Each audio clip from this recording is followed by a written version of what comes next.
আসসালামু আলাইকুম রহমতুল্লাহি ওবরাকাতুহ।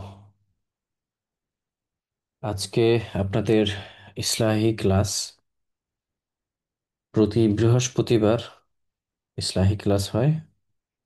যদিও দুনিয়ার দৃষ্টিকোণ থেকে আজকে বৃহস্পতিবারের রাত, কিন্তু আল্লাহর আইনে আরবি ক্যালেন্ডার অনুযায়ী শুক্রবার অলরেডি শুরু হয়ে গিয়েছে। শুক্রবারের মহিমান্বিত রাত আজকের রাত। তো আজকে হচ্ছে ইসলাহি ক্লাস।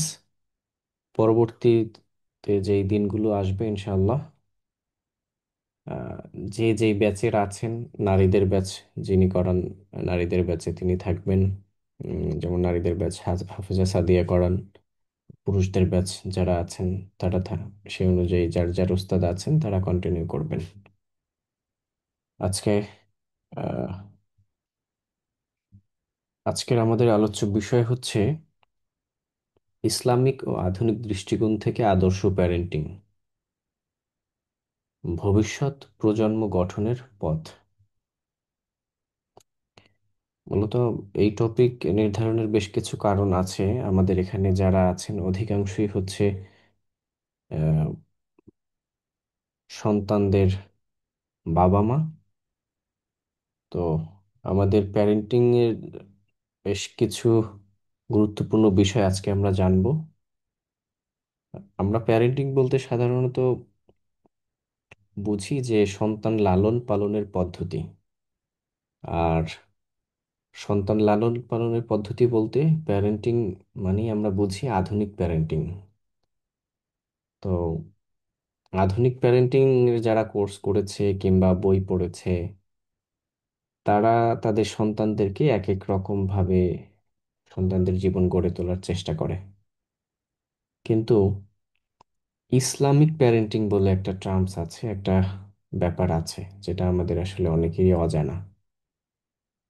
শুধু প্যারেন্টিং আমরা আসলে করব না, আমরা ইসলামিক প্যারেন্টিং করব।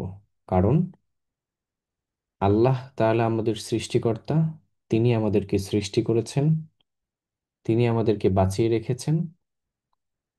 আর ইসলামই হচ্ছে একমাত্র মনোনীত জীবন ব্যবস্থা। তাই আমরা আমাদের যদি প্যারেন্টিং করতেই হয়, তাহলে আমরা প্যারেন্টিং করব কেবলমাত্র ইসলামিক পদ্ধতিতে। দুনিয়ার যত রামবাম, যত বিভিন্ন রকমের পদ্ধতি আছে, যদি আমার ইসলামের সাথে সাংঘর্ষিক হয়, তাহলে আমি সেই ব্যাপারটা এড়িয়ে যাব।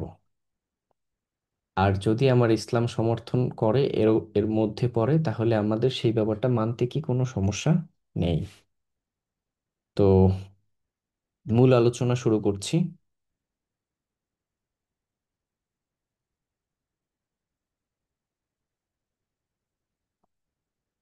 আলহামদুলিল্লাহ, সমস্ত প্রশংসা মহান আল্লাহ তাআলার জন্য। আলহামদুলিল্লাহ, যিনি আমাদের সন্তান সন্ততি দিয়েছেন পরীক্ষার জন্য, দায়িত্ব হিসেবে এবং আমাদের আমল নামার অংশ হিসেবে। প্রিয় উপস্থিতি, আমার ভাই ও বোনেরা, আজকের বিষয় প্যারেন্টিং, অর্থাৎ সন্তান লালন পালন। এটি এমন একটি বিষয় যা শুধুমাত্র পরিবারের নয়, সমাজ ও উম্মাহের ভবিষ্যতের সাথেও সম্পর্কিত। কারণ রাসূলুল্লাহ সাল্লাল্লাহু আলাইহি ওয়াসাল্লাম বলেছেন, তোমাদের প্রত্যেককেই একজন রাখাল এবং প্রত্যেকেই তার অধীনদের জন্য দায়িত্বশীল। বুখারী এবং মুসলিম শরীফের হাদিস। অর্থাৎ আমাদের প্রত্যেকেই, আমরা সবাই আমাদের অধীনস্থদের জন্য কি দায়িত্বশীল। বাবা মা হিসেবে আমরা সন্তানদের শুধু জন্মদাতা নই, বরং তাদের ঈমান, চরিত্র, আখলাক, দৃষ্টি, মন ও জীবন দর্শনের গঠনকারীও হিসেব বটে। আমি এই প্রিয় শিক্ষার্থী যারা রয়েছেন, আমি আপনাদের একটা আমার জীবনের গুরুত্বপূর্ণ একটা বিষয় আপনাদের সাথে শেয়ার করছি। আমার বিয়ের পরে যখন প্রথম প্রথম সন্তান আসে, তখন আমি আমার স্ত্রীকে বলছিলাম যে আমি তোমাকে একটা কথা বলতে চাই। তো এই কথাটা বলতে গিয়ে আমি আবার বললাম যে না, আমি এখন তোমাকে এই কথাটা বলবো না। আমি বলবো হচ্ছে এখন থেকে অন্তত পক্ষে 8 থেকে 10 বছর পরে। তো যখন আহ, ও বলল যে কেন এখন তো বলতেছে, আবার বলবো না কেন, নারীদের কিন্তু একটা স্বভাব আছে যে উম, একটা কিছু যখনই বলতে চাই, এটা না শোনার আগ পর্যন্ত তার আর শান্তি নেই, মনে করে কি না জানি কি। তো আমি যেই ব্যাপারটা তাকে আসলে বলতে চাইছিলাম কিন্তু বলতে গিয়েও বলিনি, সেটা হচ্ছে, অবশ্য পরে বলা লাগছে, না বললে তো আর উপায় নেই। তো ব্যাপারটা হচ্ছে যে আমি আমার সন্তানকে আমি পড়াবো, হাতে খড়ি আমিই দিব। আমি আমার সন্তানকে আলিফ বা তা সা, নামাজের নিয়ম, কোরআন কিভাবে পড়তে হয়, আহ, ভালো ব্যবহার কিভাবে করতে হয়, সদাচরণ, অর্থাৎ প্রাথমিক জ্ঞানটা আমি আমার সন্তানকে আমি দেব, অন্য কাউকে দিয়ে দেয়াবো না। এইটা এখন আমার স্ত্রী এটা শুনে বলছে যে আচ্ছা এই ব্যাপার তাহলে, এইটা মানে এটা লুকানোর কি আছে, 8-10 বছর পরে বলার কি আছে। তো আমি বললাম যে দেখো, কেন আমি এই কথাটা বলছি। আহ, সাধারণত আমরা ব্যস্ত থাকি, উম, সবাই ব্যস্ত থাকে। আর বিশেষ করে ধনাঢ্য পরিবার বা মধ্যবিত্ত বা উচ্চবিত্ত পরিবার যারা আছে, তারা কিন্তু সন্তানদেরকে লেখাপড়া করানোর মতো তাদের সময় থাকে না। আমি দেখেছি ঢাকার অধিকাংশ উচ্চবিত্ত ফ্যামিলিরা তারা হচ্ছে নেনি কেয়ার রাখে, বেবি কেয়ার রাখে তাদের বাচ্চাদেরকে দেখাশোনা করানোর জন্য। তো আমি ওকে বলছিলাম যে দেখো, আমি আমার সন্তানকে আসলে আমি নিজেই পড়াতে চাই, আমি নিজেই হাতে খড়ি দিতে চাই, বিশেষ করে ইসলামিক জ্ঞানটা। অন্য জ্ঞান হিসেব অন্য হিসেব, আমার যতই ব্যস্ততা থাকুক না কেন, যতই সমস্যা থাকুক না কেন, আমি এই জ্ঞানটা আমার সন্তানকে আমি নিজে দিতে চাই। এর কারণ হলো, আমার সন্তানকে আমি শেখানোর ফলে ও সারা জীবন যত ইবাদত বন্দেগী করবে, সারা জীবন যত কোরআন পড়বে, সারা জীবন যত নামাজ পড়বে, সদকায়ে জারিয়ার সব আমিই পাবো। তো এই সুযোগটা আমি অন্য কাউকে দিতে চাই না। তখন আমার ওয়াইফ আহলিয়া একটু নড়ে চড়ে বসলো, আসলে তো ব্যাপারটা তো এইভাবে ভেবে দেখা হয় নাই। আহ, যে আমার আছে, মানে ওই যে বললাম শহরের মধ্য- এখন মধ্যবিত্তরা হুজুর রাখা শুরু করছে, হুজুররা এসে পড়ায় যায়, এরপরে হাফেজা এসে পড়ায় যায় বাচ্চাদেরকে, এবং তালিমে পাঠায়, মক্তবে পাঠায়, অবশ্য ভালো, কোনো সমস্যা নেই। আমি জাস্ট আমার একটা চিন্তা শেয়ার করছি আপনাদের সাথে। তো এই যে এই ব্যাপারটা আপনি যদি আপনার সন্তানকে শিখাইতে পারেন, এখন যেই হুজুর, ক্লাসের সময় মানুষ মেসেজ করে, একের পর এক মেসেজ করে যাচ্ছে, ক্লাসের লিঙ্ক তো সব সময় আমরা গ্রুপে দেই, কিন্তু আবার লিঙ্ক চাচ্ছে। আচ্ছা, যেটা বলছিলাম যে আমি যদি আমার সন্তানকে পড়াই তাহলে তার সারা জীবনের সদকায়ে জারিয়ার সব আমি পেতে থাকবো। কিন্তু এটা যদি অন্য কেউ পড়ায়, তাহলে কি হবে? আমার ছেলে, আমার মেয়ে সারা জীবন যত ইবাদত বন্দেগী করবে তার একটা অংশ সে পাবে। তো আমি কেন সেই জায়গাটা আসলে ছেড়ে দেব? অন্য কেউ পাইলে যে আমার ক্ষতি, তেমনটা না, সমস্যা নেই, এই পড়ানো সমস্যা নেই, মক্তবে যাবে, শিখবে, আমি নিজে না পারলে অন্য উস্তাদ এসে পড়িয়ে যাবে, অবশ্যই ঠিক আছে, কোনো সমস্যা নেই। কিন্তু আমি আমার চিন্তাটা আপনাদের সাথে শেয়ার করছি, যে আমি আমার সন্তানকে আমি পড়াবো, অন্তত পক্ষে হাতে খড়িটা আমি দিব, তার আলিফ বা তা, তার সূরা, তার কিরাত, তারপরে হচ্ছে তার নামাজ, তার রোজা, তার ইবাদত, এই জিনিসগুলো আমি তাকে হাতে ধরে শেখানোর চেষ্টা করবো, আল্লাহ যদি তৌফিক দেয়। তো এটা তাকে বলছিলাম যে, তখন ও এটা শুনে বললে যে আসলেই তো, এইটা তো আমিও ছাড়তে চাই না। তো আচ্ছা, ও আমাকে বললো যে আচ্ছা তাহলে তুমি এই সবের ভাগীদার কি শুধু তুমি একা হবা, সেইটা মানে সেই জন্যই বলতে চাও নাই। তো পরে দুজনে মিলে সিদ্ধান্ত নিলাম যে আচ্ছা ঠিক আছে, তাহলে আমরা দুজনে মিলেই শেখাবো। ঠিক আছে, আমরা দুজনে মিলেই তাকে গড়ার চেষ্টা করবো ইনশাআল্লাহ। আল্লাহ, তো আমি আপনাদেরকেও বলবো, আপনারা যারা কোরআন শিক্ষা কোর্সে আছেন, নামাজ শিক্ষা কোর্সে আছেন, প্যারেন্টিং কোর্সে আছেন, আপনারা আপনাদের সন্তানদেরকে প্রথম, আপনি ইংলিশ অন্যজনকে পড়তে দেন, সমস্যা নেই, অন্ততপক্ষে এই আরবি, সূরা কেরাত, নামাজ, এই জিনিসগুলো না আপনি একটু নিজে হাতে ধরে কিছু জিনিস শিখিয়ে দিন। ঠিক আছে? তো তো সারা জীবন যা করবে তার, আপনি মারা গেলেও পেতে থাকবেন। যাদের হাতে এই সুযোগটা আছে, আপনারা এটা করেন। আর যারা আজকে নতুন শুনলেন এই কথাটা, আপনি এবং যাদের এই সুযোগটা নেই, আপনাদের সন্তান, আপনাদের আত্মীয় স্বজন, তাদের কাছে এই মেসেজটা দিয়ে যে তোমরা নিজেরা শিখে তারপরে হচ্ছে সন্তানদেরকে এটা শেখানোর চেষ্টা করো। আমি বিনীত অনুরোধ রাখবো, উম, যাদের ভিডিও মাঝে মাঝে অন হয়ে যায়, দয়া করে ভিডিও বন্ধ রাখবেন, কোনোভাবেই যেন ভিডিও চালু না হয়। ভিডিও চালুর অপশন বন্ধ করা আছে, ভয়েস চালুর অপশন বন্ধ করা আছে।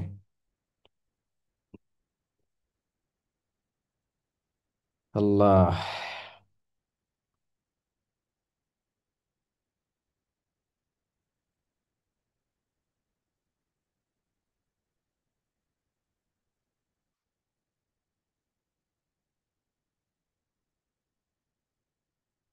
তো দেখেন, যেটা বলছিলাম যে বাবা মা হিসেবে আমরা সন্তানদের শুধুমাত্র জন্মদাতা নই, বরং তাদের ঈমান, চরিত্র, আখলাক, তার দৃষ্টি, মন ও জীবন দর্শনের গঠনকারীও আমরা।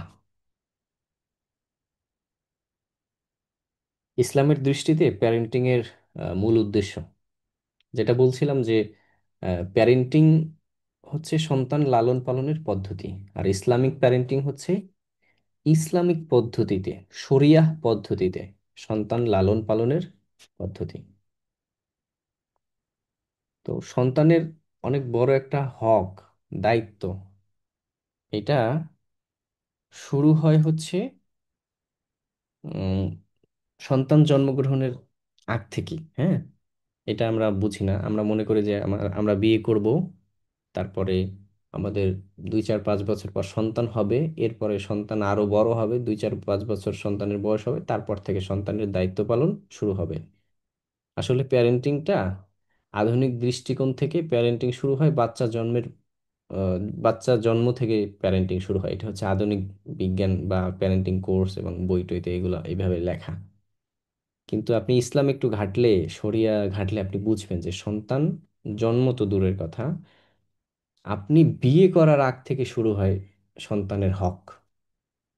কিভাবে? প্রথম হক হচ্ছে আপনি সন্তানকে, যারা পুরুষ আছেন তাদের বলছি, আপনার সন্তানকে আপনি কেমন একজন মা দিবেন, এটা সন্তানের হক। আপনি তো সন্তানের জন্মদাতা, তো আপনি কেমন একজন মা তাকে দিবেন। আপনি কি একজন নর্তকী, একজন মডেল, যে পর্দা করে না, কিংবা যিনি হচ্ছে ইসলাম মেনে মেনে চলে না, এমন একজন মা তাকে দিতে চান? নাকি আহ, আয়েশা রাদিয়াল্লাহু তাআলা আনহার মতো একজন মা তাকে উপহার দিতে চান? ফাতিমা রাদিয়াল্লাহু তাআলা আনহার মতো একজন মা তাকে দিতে চান? আসলে কেমন মা তাকে আপনি দিতে চান, এটা শুরু হয় হচ্ছে বিয়ের আগ থেকেই। সন্তানের দায়িত্ব শুরু হয়ে যায়, কি বলে এটাকে, হক, যে আপনি তাকে কেমন মা দিবেন। তো আপনি সাধারণ প্যারেন্টিং পড়লে কিন্তু তা আপনাকে শেখাবে যে সন্তান জন্মের পর থেকে দায়িত্ব পালন শুরু হয় প্যারেন্টিং। কিন্তু ইসলামে বিয়ের আগ থেকেই শুরু হয়। আবার তেমনি করে আপনি কেমন একজন মায়েদের বলছি, বোনেদের বলছি, আপনি আপনার সন্তানকে কেমন একজন বাবা দিতে চান, বা কেমন একজন বাবার সন্তান হিসেবে তাকে বড় করতে চান, যে সুদ খাবে, ঘুষ খাবে, অন্যায় করবে, জুলুম করবে, নামাজ পড়বে না, আল্লাহর ইবাদত করবে না, এমন একজন বাবার তাকে উপহার দিতে চান? নাকি হযরত আবু বকর রাদিয়াল্লাহু তাআলার মতো একজন বাবা তাকে দিতে চান? কার আদর্শে সে বড় হবে। তো এই জন্য একদম সন্তান জন্মের আগ থেকেই কিন্তু এই দায়িত্বগুলো শুরু হয় ইসলামিক ইসলামিক প্যারেন্টিং এ।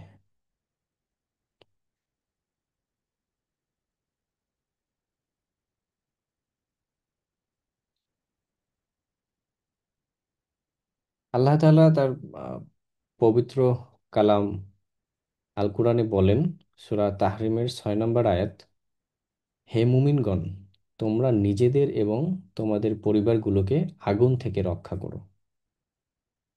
অর্থাৎ সন্তান আমাদের সম্পদ নয়, বরং দায়িত্ব, যেন তারা আল্লাভীরু ও সৎ মানুষ হয়ে গড়ে ওঠে। হজরত ইব্রাহিম আলাইসাল্লাম, ইয়াকুব আলাইসাল্লাম, লোকমান আলাইসাল্লাম সবাই তাদের সন্তানকে ঈমান, সলাত ও চরিত্রের বিষয়ে শিক্ষা দিয়েছেন। লোকমান আলাইহিসসালাম বলেন, হে আমার সন্তান, হে আমার ছেলে, আল্লাহর সাথে শরীক বা অংশীদার অংশীদার করো না। সূরা লোকমানের 13 নম্বর আয়াত।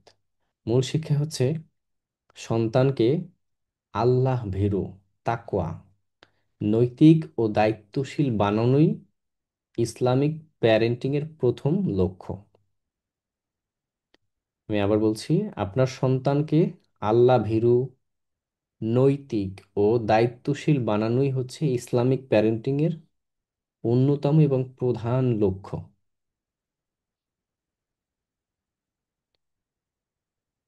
আধুনিক মনোবিজ্ঞান ও প্যারেন্টিং এ সন্তান তার চারপাশে যা দেখে, শুনে ও অনুভব করে, সেটি তার চরিত্রে পরিণত হয়। এটাই হচ্ছে বিজ্ঞান। এটা বলে যে সন্তান যে তার চারপাশে যা দেখে, শুনে এবং অনুভব করে, সেটি তার চরিত্রে পরিণত হয়। এটির মূলত তিনটা ভিত্তি। এক হচ্ছে লাভ, দুই হচ্ছে বাউন্ডারিজ, তিন হচ্ছে মডেলিং, ভালোবাসা। সন্তান যেন সব সময় বুঝতে পারে আমার বাবা মা আমাকে ভালোবাসে। আমি এখন আধুনিক প্যারেন্টিং এর কিছু বিষয় বলছি, যে সন্তান যেন বুঝতে পারে যে তার বাবা মা তাকে ভালোবাসে। অর্থাৎ সে যে কোনো বিপদেই পড়ুক না কেন, সন্তান যেন তার বাবা মার কাছে এসে বলতে পারে।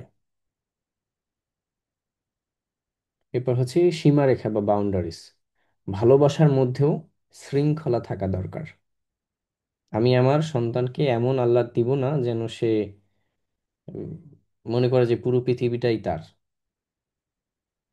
এবার এমনও কষ্ট দিব না যেন সে আহ, আমার ভালোবাসা থেকে পুরোপুরি বঞ্চিত হয়। মডেল বা রোল মডেল। সন্তানরা দেখে বাবা মা, তার আসলে কথা বলায় নয়। গবেষণায় দেখা গেছে যে বাবা মা যদি ঘরে নিয়মিত নামাজ পড়ে, সন্তানদের মধ্যে 80% ক্ষেত্রে নামাজের অভ্যাস তৈরি হয়। বাস্তব আচরণই সবচেয়ে বেশি শক্তিশালী শিক্ষা।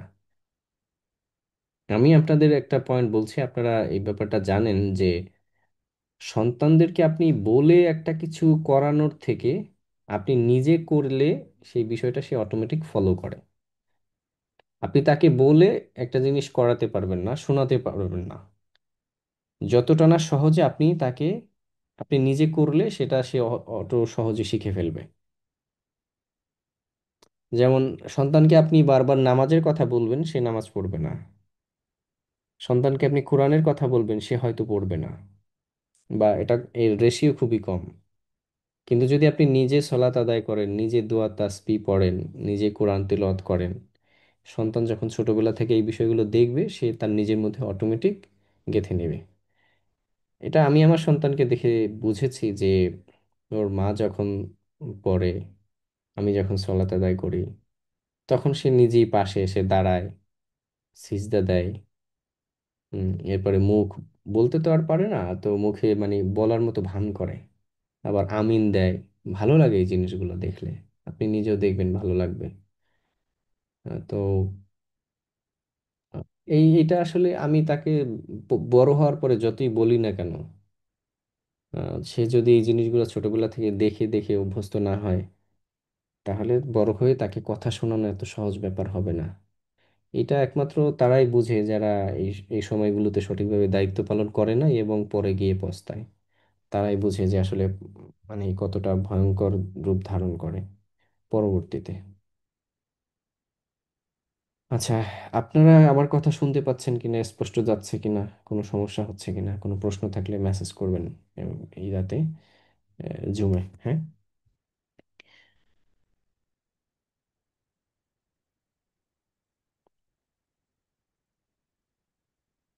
আচ্ছা, ইসলামিক ও আধুনিক দৃষ্টির সমন্বয়ে যদি একটু বলি, এখানে আমাদের করণীয় হলো ঈমানি ভালোবাসা ও বুদ্ধিবৃত্তিক নির্দেশনা, ভালোবাসা ও সময় দেয়া। রাসূলুল্লাহ সাল্লাল্লাহু আলাইহি ওয়াসাল্লাম ছিলেন সবচেয়ে ব্যস্ত মানুষ, কিন্তু তিনি শিশুদের সাথে সময় দিতেন, তাদের মাথায় হাত রাখতেন, নাম ধরে ডাকতেন, কাঁদলে কোলে নিতেন। বুখারী শরীফে আছে, তিনি হাসান ও হুসাইন রাদিয়াল্লাহু তাআলা আনহুকে চুমু খেতেন। এক ব্যক্তি বলল, আমি কখনো সন্তানকে চুমু খাই না। রাসূলুল্লাহ সাল্লাল্লাহু আলাইহি ওয়াসাল্লাম বললেন, যে দয়া দেখায় না তার প্রতি দয়া করা হবে না। তাহলে সন্তানদেরকে আদর করা, চুমু খাওয়া, কোলে নেয়া, এটা কি রাসূলুল্লাহ সাল্লাল্লাহু আলাইহি ওয়াসাল্লামের সুন্নাহ। এই জন্য আমি একদম আপনাদের প্রথম যেই সেশন ছিল, সেই সেশনে বলছিলাম যে একজন মুমিন, একজন মুসলিম, সে আসলে যা করে তাই ইবাদত হয়ে যায়। আপনি আপনার সন্তানকে চুমু খাবেন, এটাও ইবাদত হয়ে যাবে। কারণ আপনি আপনার নবীজি হযরত মুহাম্মদ সাল্লাল্লাহু আলাইহি সাল্লামের দেখানো পদ্ধতি ফলো করছেন আর তার সুন্নাহ অনুসরণ করছেন।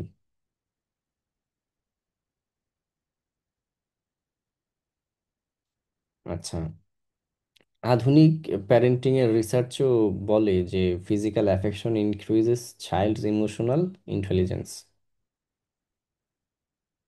অর্থাৎ আপনি সন্তানের শারীরিকভাবে তার সাথে আসলে কিভাবে মিশছেন, এটাকে তার মানসিকভাবেও গঠন বড় হতে অনেক সাহায্য করে। এখানে আরেকটা বিষয় আপনাদেরকে একটু বলে রাখি যে আহ, যেই সন্তানের মা যত বেশি পর্দাশীল।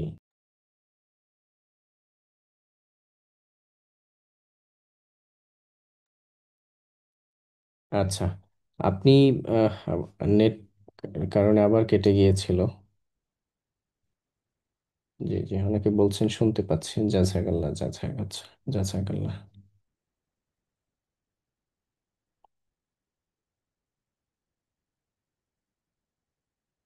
যেটা বলছিলাম যে আপনি যদি আপনার সন্তানকে একজন বীর পুরুষ হিসেবে তৈরি করতে চান, একজন শক্তিশালী, স্ট্রং, শক্ত মনের অধিকারী, শক্ত মন বলতে কেউ কিছু বললেই সে একদম নার্ভাস হয়ে যাবে না, এরকম যদি আপনার সন্তানকে চান, তাহলে আপনি মা হিসেবে আপনার নিজেকে আবৃত করে রাখুন, বাবা হিসেবে আপনার স্ত্রীকে ঘরের মধ্যে রাখুন।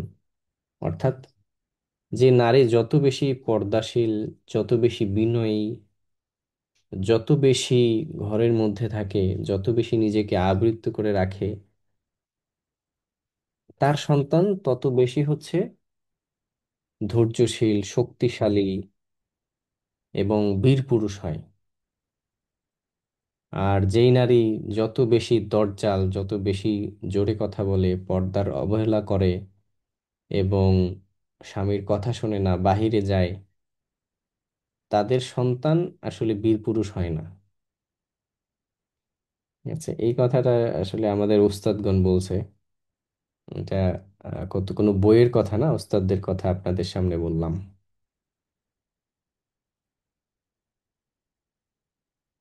সন্তানকে শুধু দিক নির্দেশনা না দিয়ে তার কথা শোনার চেষ্টা করতে হবে। সন্তানদের প্রতিদিনই কিছু সময় রাখুন যেখানে সন্তান নিজের অনুভূতি বলতে পারে, ভয়, ভুল, চিন্তা সবকিছু। লোকমান আলাইহিস সালাম নিজের ছেলেকে ইয়া বুনাইয়া বলে সম্বোধন করতেন, অর্থাৎ হে আমার প্রিয় ছেলে। এটি একটি স্নেহপূর্ণ ভাষা। ইয়া বুনাইয়া লা তুশরিক বিল্লাহ। তো আপনি আপনার সন্তানকে এরকম স্নেহপূর্ণ ভাষায় ডাকবেন, বলবেন। আমরা মনে করি কি যে উম, আসলে দেখবেন যে অনেক, আমি আমার বাস্তব জীবনে এরকম অনেক কেস আমার সামনে এসেছে যে কোনো নারী, তার বয়স 16 বছর, 18 বছর, 20 বছর, 21 বছর হয়ে গেছে, তাকে আসলে বিয়ে দিতে চাইছে, কিন্তু সে বিয়ে করতে চাচ্ছে না, বিয়ে বসতে যাচ্ছে না।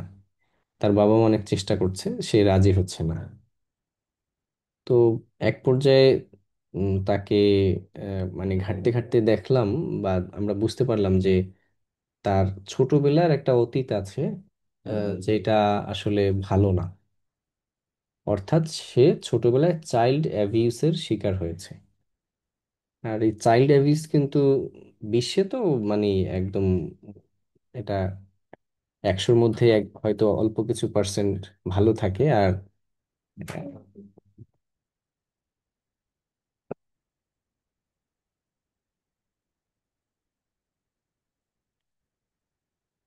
তো আর বাংলাদেশেও চাইল্ড অ্যাবিউস অনেক আগ থেকেই একটা মহামারী আকার ধারণ করছে। তো এই কারণে দেখা গেছে যে ওই পরে বুঝতে পারলাম যে এই নারী আসলে পুরুষদের ভয় পায়। হ্যাঁ, তো ভয়ের কারণ হচ্ছে সে ছোটবেলায় একটা চাইল্ড অ্যাবিউসের শিকার হয়েছে, শিশু নির্যাতনের শিকার হয়েছে, যেটা তার বাবা মা আসলে জানতো না। তো এরকম একটা দুইটা কেস না, অনেকগুলো কেসেরই সম্মুখীন হয়েছি। কেউ ফিজিক্যালি, কেউ মেন্টালি, এরকম যারা অ্যাবিউসের শিকার হয়েছে তারা আসলে পরবর্তীতে সারা জীবন একটা ভয়ার্ত জীবন কাটায়। পরবর্তীতে যদিও সে তার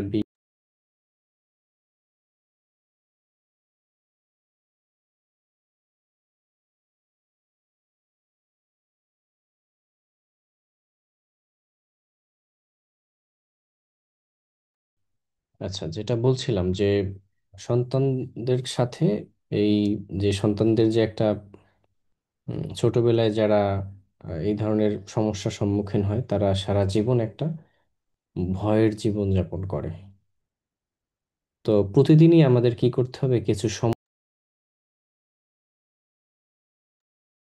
আচ্ছা, নেটওয়ার্কে একটু সমস্যা করছে, আমি একটু ঠিক করে নিচ্ছি, কাইন্ডলি আমাকে 1 মিনিট সময় দিবেন।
আচ্ছা, আমি দুঃখিত।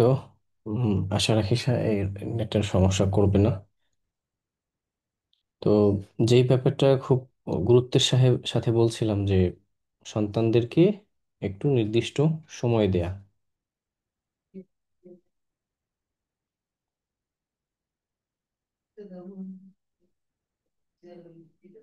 কারণ আপনি যখন আপনার সন্তানকে সময় দিবেন, সন্তানের সাথে যখন তাকে বোঝাতে সক্ষম হবেন যে সন্তান আপনাকে যে তার মনের যে কোনো কথা খুলে বলতে পারে, এই সাহসটা যখন সে পাবে, তখন সে অবশ্যই আপনার সাথে, সন্তান যদি জানে যে আপনি তাকে একটা নির্দিষ্ট সময় দেন, তার কথা শোনেন, তার ভালো মন্দ সব বিষয়গুলো জানেন, তো এটা যখন সে জানবে তখনই সে আপনাকে সব বিষয়গুলো বলবে। যেমন আমরা মনে করি যে কিছু জিনিস আছে সন্তান বড় হলে অটোমেটিক শিখবে। হ্যাঁ, সবাই অটোমেটিক বড় হলে সব কিছু ব্যাপার শিখে যায়। তো কেউ কেউ আছে এই জিনিসগুলো শিখতে পারে না বা বুঝতে অনেক সময় লাগে। তো আমাদের বডির, আমাদের দেহের কিছু পার্ট আছে সন্তানদেরকে শুরুতেই শিখিয়ে দেয়া যায় তোমার শরীরের কিছু প্রাইভেট পার্ট আছে। এটা যখন বাচ্চা, যখন তার বয়স 4 বছর, 5 বছর বা আরো কম কিংবা কিছু বেশি, এরকম অবস্থাতেই সন্তানদেরকে এই বিষয়গুলো শেখানো যে সন্তান, বাবা, মা, আম্মু, আব্বু, তোমার শরীরের নির্দিষ্ট কিছু পার্ট আছে যেখানে আমরা বাবা মা ছাড়া, প্রয়োজন ছাড়া আমরাও দেখতে পারবো না, ধরতে পারবো না। অন্য কেউ দেখা ধরা তো দূরের কথা। অর্থাৎ আধুনিক প্যারেন্টিং এ যেটাকে বলে ব্যাড টাচ, গুড টাচ, মানে কিভাবে ধরলে সে অস্বস্তি বোধ করে কিনা, এবং কোন কোন জায়গায় কেউ হাত দিতে পারবে কিনা, কোথায় কোথায় চাইলে তার আত্মীয় স্বজন চুমু দিতে পারে কিংবা দিতে পারে না, তার শরীরে কোন কোন পার্ট আপনি বাবা মা ছাড়া অন্য কেউ দেখতে পারে না, কিংবা কোন কোন পার্ট একমাত্র ডক্টর ছাড়া অন্য কেউ দেখতে পারে না, কোন কোন পার্ট একমাত্র নিজে ছাড়া অন্য কারোর সামনে খোলা যাবে না, দেখানো যাবে না। এবং কেউ যদি কিছু একটা জায়গায়, ওই সব জায়গায় হাত দেয়, সেই ব্যাপারগুলো যেন সে ওখান থেকে দ্রুত চিৎকার দিয়ে চলে আসে, এবং এসে সাথে সাথে যেন আব্বু আম্মুকে জানায় যে আব্বু আম্মু এই এই ব্যাপারগুলো এরকম এরকম, এটা যেন তারা জানায়। তো অনেক সময় বাচ্চারা এরকম হেজিটেশন ফিল করে এই ব্যাপারগুলো বাবা মাকে এসে বলতে পারে না বা জানায় না, এবং এইটাই তাদের জীবনের একটা মহাকাল হয়ে দাঁড়ায়। তো এই জন্য সন্তানদেরকে বুঝাইতে হবে যে দেখো, এটা আসলে আহ, তোমাকে জানতে হবে, বুঝতে হবে যে এই পার্টগুলো প্রাইভেট পার্ট, আমাদের দেহের এই পার্টগুলো প্রাইভেট পার্ট। তো এইগুলো হচ্ছে তুমি কোনো এখানে কেউ হাত দিলে, তোমার সাথে জোর জবরদস্তি করলে, কখনো সমস্যা ফিল করলে অবশ্যই তুমি সেখান থেকে পালাবে এবং বাবা মার কাছে এসে বলবে তার ব্যাপারে। এবং এই সকল জায়গায় যদি কোনো সমস্যা হয়, রোগ হয়, তো এইগুলো তুমি জানাবে। তো এই শিক্ষাগুলো তাদেরকে 2 মাস, 6 মাস, 1 বছর পর পর তাদেরকে বলা, ধাপে ধাপে। অর্থাৎ সন্তানের বয়স যখন 4 বছর, সন্তানের বয়স যখন 6 বছর, 8 বছর, এই জিনিসগুলো তাকে বলা, শেখানো। এমনকি উম, এই যে বর্তমান সময়ের মোবাইল, টেলিভিশন, টেলিভিশন তো গেছে, আহ, এখন হচ্ছে মোবাইলই হচ্ছে ধ্বংসের অন্যতম কারণ। তো এই মোবাইল ফোন আসলে কিভাবে ব্যবহার করতে হবে, টিনেজার্স যারা আছে, যাদের বয়স, আহ, এখন বাচ্চাদের কাছেও মোবাইল ফোন দেয় বাবা মারা। তো মোবাইল ফোন দেওয়ার আগে তাদেরকে শেখানো কিভাবে ব্যবহার করতে হয়, কোন জিনিসগুলো করা যাবে, কোনটা করা যাবে না, মোবাইলে প্যারেন্টিং অ্যাপস রাখা, প্যারেন্টিং সিস্টেম চালু করে রাখা, মোবাইলে সন্তান কি করছে এটা সবসময় মনিটর করে, মনিটর করার অ্যাপস আছে বাবা মাদের ইয়ার সাথে থাকে, কানেক্টেড থাকে। সন্তানকে এটা জানতে দেওয়া যাবে না। এবং আপনি আপনার সন্তানকে যদি হুট করে একটা দেখেন সে একটা ভুল করছে, এসেই রাগ দেয়া, চিৎকার করা, হাত তোলা, শাস্তি দেওয়া, এগুলো করা যাবে না। কৌশলে সন্তানকে ওই ব্যাপারটা থেকে ফিরিয়ে আনতে হবে। তো এই জিনিসগুলা আমরা মনে করি যে না, আমার সন্তান আসলে দুধে ধোয়া তুলসী পাতা, সে ভুল করতেই পারে না। তো এটা আসলে ভাবতে আপনাকে কে বলছে? আপনাকে থেকে ভাবতে বলে নাই। যেটা নিয়ম আল্লাহ, যেটা আল্লাহ রাসূল যেভাবে আমাদেরকে শিখিয়েছেন, এবং বর্তমান সমস্যা, বর্তমান প্রেক্ষাপট সমস্যা অনুযায়ী আহ, বিশেষজ্ঞগণ যে সকল পরামর্শ দেন আপনি সেটা মানেন, আপনি না মেনে আপনি নিজের মতো মনে করছেন কেন? আর মনে করি পরবর্তীতে সমস্যা হলে তখন কিন্তু ওই বিশেষজ্ঞদের কাছে যেতেই হয়। তো এই জন্য আগে থেকেই মেনে, মানে সন্তান লালন পালনের পদ্ধতি এ সম্পর্কে আপনারা হচ্ছে বই পড়বেন, কোর্স করবেন। এটা জরুরি, আমরা মনে করি যে এটা জরুরি না, আসলে অনেক জরুরি। ঠিক আছে। আর বিশেষ করে বিদেশে কিন্তু একদম শুরু থেকেই সরকারিভাবে এই কোর্সগুলো করানো হয়। আমাদের দেশে নাই কিন্তু অন্যান্য দেশে, অনেক দেশেই আমি দেখেছি, আমি রিসার্চ করে দেখেছি যে আহ, তাদের বাবা মায়েদের হচ্ছে এই কোর্সগুলো করায়। তো আপনারাও অবশ্যই এটা করবেন, চেষ্টা করবেন বই পড়া ইসলামিক প্যারেন্টিং এর উপরে, এবং হচ্ছে বিভিন্ন লেকচার শোনার চেষ্টা করবেন, কোর্স করবেন।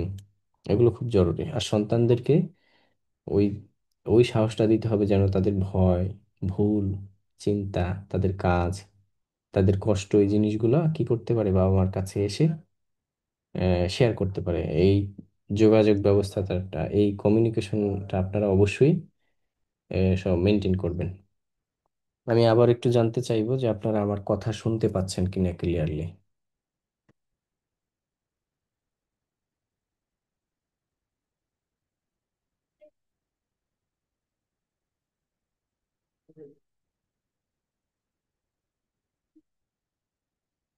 জি, আশা রাখছি শুনতে পাচ্ছেন।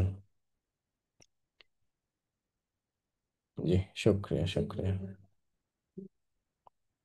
তো এরপরে হচ্ছে, ইসলাম শুধু ভালোবাসার কথা বলেনি, শৃঙ্খলাকেও গুরুত্ব দিয়েছে। হাদিস শরীফে আসছে যে তুমি তোমার সন্তানদের নামাজের নির্দেশ দাও যখন তাদের বয়স 7 বছর হয়। অর্থাৎ শিশুদের প্রশিক্ষণ বয়স অনুযায়ী শুরু করতে হয়। 7 বছর থেকে অভ্যাস, 10 বছরে শৃঙ্খলা। আধুনিক বিহেভিয়ারাল সাইকোলজি বলে যে consistency and calm correction are more effective than anger or punishment. বর্তমান যুগের প্যারেন্টিং এর বেশ কিছু চ্যালেঞ্জ আছে। যেমন আজকের বর্তমান বাবা মায়েরা কয়েকটি বড় সমস্যার সম্মুখীন হয়। এক নম্বর হচ্ছে স্ক্রিন ও সোশ্যাল মিডিয়া আসক্তি। 2 নম্বর হচ্ছে ভালো মন্দের বিভ্রান্তি। 3 নম্বর হচ্ছে সময় না দেয়া। 4 নম্বর হচ্ছে তুলনামূলক সংস্কৃতি। যেমন ওর ছেলে ভালো আমারটা না, ওর মেয়ে ভালো আমারটা না, ওর মেয়ে ভালো রেজাল্ট করেছে আমারটা না, আমার সন্তান করতে পারেনি। দেখেন, এই জাস্ট এই একটা পয়েন্ট বলি যে উম, আগে সন্তানেরা আহ, যদি ভালো রেজাল্ট করতে না পারতো, বাবা মায়েরা এই আমার অমুকের, আমার বন্ধুর ছেলে গোল্ডেন প্লাস পেয়েছে তুমি কেন পাওনি, এরকম এই শুধুমাত্র এই কারণে কিন্তু অনেক সন্তান আত্মহত্যা করছে। প্রতি বছরই এইগুলা ঘটে যাচ্ছে। আপনারা জেনে অবাক হবেন, বর্তমান এআই আসার কারণে উম, আমি আমার কথা বলি, আমাকে দিয়ে উদাহরণ দিই তাইলে আর কারো গায়ে লাগবে না।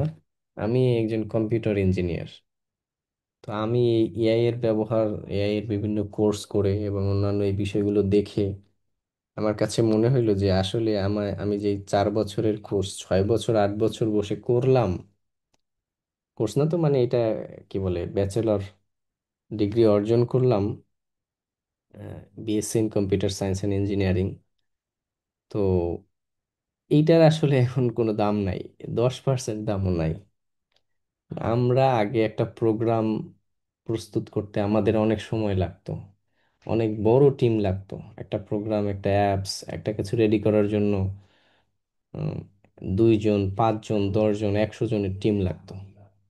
আর এখন এটা এআই কে দিয়ে একজন বসেই করে ফেলতে পারে। আমাদের প্রোগ্রাম মুখস্থ করা লাগতো, এরপরে প্রোগ্রামিং ল্যাঙ্গুয়েজ আমাদের বহু কষ্ট করে শিখতে হয়েছে, এগুলো কোনো কাজেই লাগে না, একদম বৃথা হয়ে গেছে। এবং যা পড়ছি এর মানে 90% পুরো বেকার হয়ে গেছে, কোনো লাভ নেই। তো দেখেন, উম, এখন এখন আপনি চিন্তা করেন যে পড়ার পরে আমি আমি ধরেন 3 পয়েন্ট পাইছি, সিজিপিএ। এখন আমার ফ্যামিলি থেকে বলল যে তুমি 3 পয়েন্ট কেন পাইছো, তোমার বন্ধু তো 3.5 পেয়েছে, 3.8 পেয়েছে, তুমি এত কম কম রেজাল্ট কেন করছো? তো এইটা আসলে এখন কিন্তু ভ্যালুলেস হয়ে গেছে। আপনার সন্তানকে যদি সে রেজাল্ট খারাপ করার কারণে তাকে প্রেশার ক্রিয়েট করেন, এটা একদম নিছক তার প্রতি জুলুম ছাড়া কিছুই না। হ্যাঁ, আপনি যেটা করবেন যে আমার সন্তান সঠিক শিক্ষা নিচ্ছে কিনা, সে সঠিকভাবে ক্লাসে অ্যাটেন্ড করছে কিনা, তার চেষ্টাটা অব্যাহত আছে কিনা। আর বর্তমানে আসলে একাডেমিক শিক্ষার চেয়ে উম, বাস্তব প্র্যাকটিক্যাল কর্মমুখী শিক্ষা অনেক বেশি গুরুত্বপূর্ণ। একাডেমিক শিক্ষা থেকে ওরকম কাজে আসে না তেমন একটা। তবে হ্যাঁ, ইসলামিক শিক্ষা, যেই ব্যাপারগুলো থাকে, ইসলামিক এবং একাডেমিক যেই শিক্ষাটা আছে, এইটার গুরুত্ব পূর্বেও ছিল, এখনো আছে, ইনশাল্লাহ সামনেও থাকবে। আপনি চাইলেই এআই কে একটা মাসালা জিজ্ঞাসা করে নিতে পারেন না। এই এই রাইটস আপনাকে ইসলাম দেয় নাই। আপনার মাসালা জিজ্ঞাসা করতে হলে একজন আলিমকেই জিজ্ঞাসা করতে হবে, একজন মুফতিকেই জিজ্ঞাসা করতে হবে। ঠিক আছে? আপনার পরিবারের সম্পদ বন্টনের কিভাবে করবেন, এটা একজন আলেম, একজন মুফতিই আপনাকে বলবে। অন্য কারো কাছ থেকে আপনি নিতে পারবেন না। এআই আপনাকে, এআই এই জায়গাটা মানে দখল করতে পারবে না। আর যদি দখল করেও সেটা একদম আপনাকে মানে বিপদগামী করার জন্য করবে। যেমনি ভাবে আপনি যদি এআই এর কাছে, চ্যাট জিপিটি, জিমিনাই, এই সকলের কাছে জিজ্ঞাসা করে যদি আপনি আপনার কার্ডিয়াল মানে হার্টের ওষুধ খান, আপনার গাইনোকোলজি সমস্যার কারণে ওষুধ খান, গাইনি সমস্যার কারণে ওষুধ খান, তাদের কাছে জিজ্ঞাসা করে, তাহলে যেরকম আপনার মানে ভয়ানক সমস্যা হওয়ার সম্ভাবনা থাকে, তেমনি মাসালাগত দিক থেকেও আপনি এআই এর কাছ থেকে অনেক সময় সহযোগিতা নিতে পারেন যে আপনি যেই ব্যাপারটা জানেন সেই ব্যাপারটা সঠিক আছে কিনা, এই জন্য রেফারেন্স চাওয়া, উম, সহযোগিতা চাইতে পারে। কিন্তু মাসালা প্রণয়নের ক্ষেত্রে এই সুযোগ, এই সুবিধা আপনি এআই এর কাছ থেকে নিতে পারবেন না। এটা একমাত্র আলেমদের কাছ থেকেই নিতে হবে। তো যেটা বলছিলাম যে এই যে সন্তানদেরকে দুনিয়াবি শিক্ষার জন্য তাকে প্রেসার ক্রিয়েট করা, এটা এখন একদম নাই হয়ে গেছে। সামনের দিনগুলো অনেক ভয়ানক। ঠিক আছে, আমরা মনে করছি যে এআই আসলে কি করবে, এআই অনেক কিছু করবে। তার মধ্যে একটা এই আর একটা গুরুত্বপূর্ণ বিষয় করবে, সেটা হচ্ছে বাংলাদেশের যারা এতদিন পড়াশোনা করছে, যারা শিক্ষিত, এদের বেকারের হার আগে যা ছিল তার চেয়ে বহু গুণ বেড়ে যাবে। ঠিক আছে, এখন একটা কোম্পানিতে কিন্তু চাকরি, আসলে নতুন করে চাকরির পদ খালি হয় না। নতুন প্রতি বছরই কোম্পানিদের নতুন নতুন লোক নেওয়ার প্রয়োজন পড়ে, কিন্তু এখন আর সেটা অনেক কমে গেছে। অনেকে নতুন বছর আসার পরেও লোক নিচ্ছে না। এর কারণ কি? তার কারণ হচ্ছে একজন মানুষ এআই এর মাধ্যমে 10 জনের কাজ করে ফেলছে। নতুন করে কোম্পানিগুলো আরো কর্মী ছাঁটাই করছে। তো আচ্ছা, অন্য টপিকে চলে যাচ্ছি। তো এই এই জন্য সন্তানদেরকে আমরা কখনোই এই দুনিয়া বিজ্ঞানের জন্য প্রেসার ক্রিয়েট করব না। আর সন্তানদেরকে অবশ্যই ইসলামী জ্ঞান শিক্ষা দিতে হবে, এটা বাধ্যতামূলক। তলাবুল ইলমি ফারিদাতুন আলা কুল্লি মুসলিম। প্রত্যেক নর নারীর জন্য দ্বীনি ইলম শিক্ষা করা ফরজ। আপনার বাবা মা হিসেবে আপনার কতটুকু জানা ফরজ, আপনার সন্তান লালন পালন কিভাবে করতে হবে, এটা ইসলামিক পদ্ধতিতে কিভাবে করতে হয়, এটা জানা আপনার জন্য কি ফরজ, সহজ হিসেবে। তো যে সমস্যাগুলো বলছিলাম, স্ক্রিন ও সোশ্যাল মিডিয়া আসক্তি, ভালো মন্দের বিভ্রান্তি, সময় না দেয়া, তুলনামূলক সংস্কৃতি, এগুলো থেকে বাঁচার জন্য সন্তানদেরকে আল্লাহর সন্তুষ্টিকে লক্ষ্য করতে শেখাতে হবে, এবং মানুষের প্রশংসা নয়। ঠিক আছে? সন্তানদেরকে শিখাইতে হবে যে তুমি যা করো কেবলমাত্র আল্লাহর সন্তুষ্টির লক্ষ্যে করতে হবে। মানুষ তোমাকে সুন্দর বলবে, মানুষ তোমার প্রশংসা করবে, সেই জন্য করা যাবে না। এরপর হচ্ছে নিজের ঘরে আল্লাহর জিকির, কোরআন তিলাওয়াত, নামাজের পরিবেশ তৈরি করতে হবে। নিয়মিত ফ্যামিলি মিটিং করতে হবে, যেন সন্তান বুঝে আমার পরিবার আমার দিক নির্দেশক। এবং আমাদের দোয়া পড়তে হবে সন্তানদেরকে উম, ভালো হয়ে মানুষ হিসেবে গড়ার জন্য। আমাদের সব সময় দোয়া অব্যাহত রাখতে হবে। হ্যাঁ, আমাদের আল্লাহ আমাকে ও আমার সন্তানদেরকে নামাজ কায়েমরত রাখো, নামাজ আদায় করার তৌফিক দাও। এটা হচ্ছে সূরা ইব্রাহিমে এসেছে। সন্তানরা আমাদের কথায় নয়, কাজে ইসলাম দেখে। আমি আমার সন্তানকে বলছি কোরআন পড়তে, কিন্তু আমি নিজে পড়ছি না। এটা ঠিক না। এরপরে প্রতি সপ্তাহে 15 মিনিট সময় কোরআনের আয়াত বা হাদিস নিয়ে আলোচনা করতে হবে। পরিবারে ইসলামিক আলোচনা করতে হবে। হ্যাঁ, আপনি আপনার সন্তানদেরকে নিয়ে, আপনার পরিবারদেরকে নিয়ে, আহ, এই প্র্যাকটিসটা আমি শুরু করছিলাম বিয়ের পরেই আমার ওয়াইফকে নিয়ে। তখন তো পরিবারে অল্প মানুষ, দুইজন তিনজন। তাকে নিয়ে হচ্ছে আমি প্রতি সপ্তাহেই আলোচনায় বসতাম। একদিন তার কথা শুনতাম, আরেকদিন আমি শুনতাম, আমি বলতাম। তো এইভাবে করে এক একদিন বিভিন্ন বিষয়ের উপরে আলোচনা হইতো। এখন আবার এটা একটু কমে গেছে। তো ইনশাল্লাহ এটা আমরা আরো সামনে বাড়ানোর চেষ্টা করব। পরিবারে সপ্তাহে এরকম 15 মিনিট 20 মিনিট ইসলামিক আলোচনা করতে হবে। এরপর সন্তানদের সাথে খেলাধুলা করা, মজা করা। রাসূল সাল্লাল্লাহু আলাইহি ওয়াসাল্লাম নিজেও শিশুদের সাথে খেলতেন। এটা হচ্ছে, এই শিশুদের সাথে খেলা করা, এটা তাদের মাঝে একটা বন্ডিং তৈরি করে। এবং নেতিবাচক তুলনা করা থেকে বিরত থাকতে হবে। সন্তানকে নিজের সামর্থ্য অনুযায়ী উৎসাহ দিবেন। তুমি পারবে ইনশাল্লাহ, এটা বলবেন।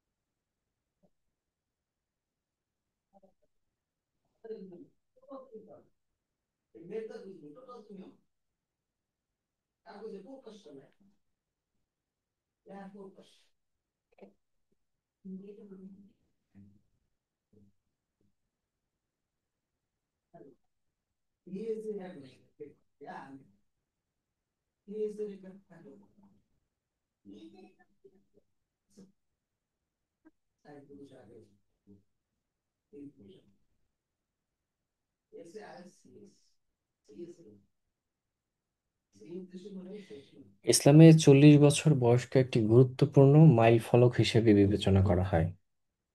এই বয়সে মানুষের পূর্ণ পরিপক্কতা আসে। যারা এখানে 40 বছরের অধিক আছেন তাদের উদ্দেশ্য করে বলছি। আপনারা কি শুনতে পাচ্ছেন না আমার কথা? একজন লিখছে শোনা যায় না। আমি তো, আমার মনে হয় শুনতে পাচ্ছেন। তো যাদের বয়স 40-এর উপরে আছে, অধিকাংশই 40-এর উপরে। তো এই ইসলামে এই 40-এর উপরের বয়সটা অনেক বেশি গুরুত্বপূর্ণ। কারণ এই 40 বছর বয়সের পরেই 40 বছর বয়সে মানুষের পরিপক্কতা আসে, এবং আখিরাতের জন্য আরো সতর্ক হওয়ার নির্দেশ দেওয়া হয়েছে।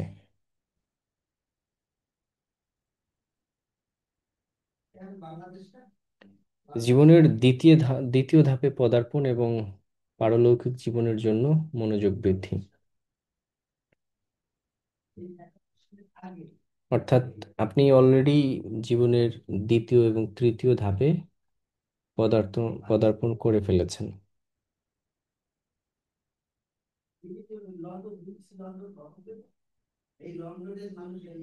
তাই আপনার এখন ঘুরে দাঁড়ানোর সময় এসেছে। আপনাদের প্রত্যেকের জীবনে একটা কমন দিক আছে, সেটা হচ্ছে অভিভাবকত্ব। অভিভাবকত্ব আপনারা জীবনের একটা দীর্ঘ পথ পাড়ি দিয়েছেন। আপনাদের সন্তানরা এখন শৈশব পেরিয়ে কৈশোর, তারুণ্য, কেউ কেউ অনেক বড় হয়েছে। এই সময়ে এসে আমাদের ভূমিকা পাল্টানো খুব জরুরি। আমাদের প্রথম প্রজন্ম যখন বাচ্চা ছিল, তখন তাদের শেখানোর সময় ছিল। এখন সময় এসেছে তাদের সঙ্গে গভীর বন্ধন তৈরি করার এবং তাদের পথ প্রদর্শক হওয়ার। তো যাদের বয়স একটু বেশি হয়েছে, আমি তাদের উদ্দেশ্য করে বলছি, ইসলাম এই 40 বছর বয়সকে পূর্ণ পরিপক্কতার সময় বলেছে।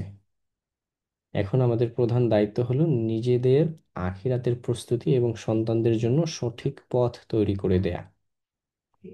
আপনার বয়স 40, আপনার সন্তানের বয়স অনেক বেশি হয়ে যেতে পারে। কিন্তু তখনও আপনাকে কি থেকে করতে হবে, তার জন্য সঠিক পথ তৈরি করে দিতে হবে। আমাদের আজকের যে মূল প্রতিপাদ্য বিষয় ছিল সেটা হচ্ছে এই ইসলামের স্থায়ী মূল্যবোধকে কিভাবে আধুনিক জীবনযাপনের সঙ্গে যুক্ত করে আমরা সফল প্যারেন্টিং করতে পারি। ইসলামিক ভিত্তি সফলতার দুই চাবিকাঠি। আমরা সন্তানদের সফলতার জন্য দুনিয়াবি সব চেষ্টা করি, কিন্তু ইসলামের সফলতার ভিত্তি হলো অন্য দুটি গুরুত্বপূর্ণ বিষয়।